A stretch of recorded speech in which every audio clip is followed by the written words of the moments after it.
As Washington County continues to grow, so does the homeless population. Even though Tawny Moon has a good-paying job, she's had a tough time finding a place she could afford. She currently lives at Switchpoint and is hoping to be reunited with her children. I make pretty good income. However, even with that, everything I found was $1,300 or above. And for the grant that I qualified for, it had to be affordable to where I can keep it long term. And so that would be $1,100 with utilities, and I couldn't find anything in the area. Even apartments, condos, everything was way over that. It's heartbreaking because right now we've been at max capacity. We've been open 3 years. We've always been full. They can't afford to live here. Rent is too high. Switchpoint is about ready to break ground on a new 55-unit housing complex designed for those in need of affordable housing. The St. George Homeless Shelter is currently fundraising online, hoping to begin construction in December. The City of St. George donated land behind the new Smith's Marketplace, where the new Riverwalk complex will soon be built. The city has donated about 3 acres for where that site is, and the city has also donated more than $500,000 in cash. Hollowell said while the $8.6 million project is long overdue, it still won't be enough for what is truly needed in the area. And the lack of affordable housing doesn't just affect the homeless. And we're 1,800 units short here in Washington County for affordable housing. And that is impacting not just people who rely on public assistance money like a Social Security or disability. That is including our firemen, our teachers, our policemen, people who are working service-oriented jobs. If you're not going to make $50,000 a year, you can't afford rent here.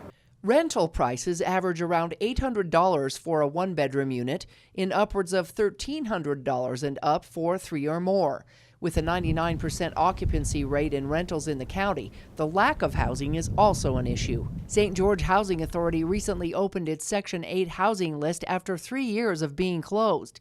It was their largest waiting list ever. The line started right here and actually went all the way around our housing authority and went clear down the street. And so we had over 630 applicants that came in during that 6-week time frame where we had it open.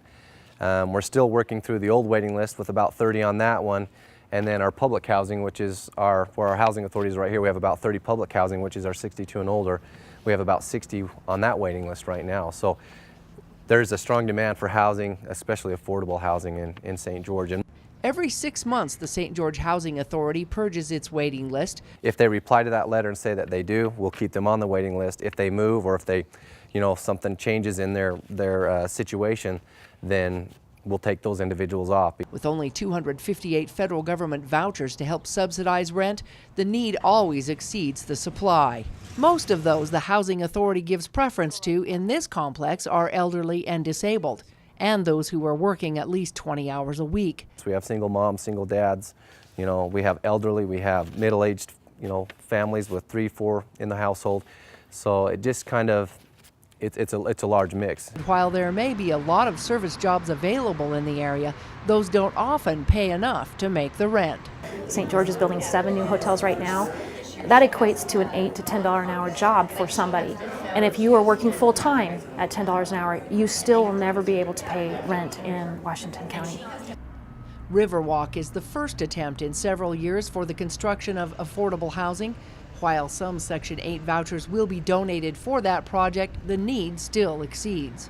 But I'm sure once they open that up, we're going to have every one of those units filled within the first month. It'll be completely to capacity. The City of St. George is hoping that more communities will step forward and help come up with solutions to keep the community thriving.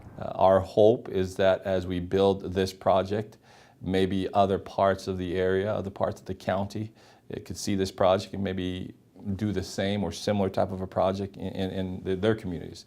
The City of St. George is currently reviewing other multi-family housing units that may relieve some of the demand for affordable housing. We have somewhere in the vicinity of 700 units currently either planned or being constructed within the City of St. George that meet those definitions. However, with the real estate market also being tight, a seller's market makes homes less affordable to buy or build as well. I would hate to see us become a market where the people that work here can't afford to live here. And we've seen examples of that even in northern Utah, in Summit County or Park City, where many of those service providers do not live in Park City. And I think that's tragic. I think that we want and need our firemen and our policemen and our school teachers and our nurses and whoever those people are, need to be able to be a part of our community.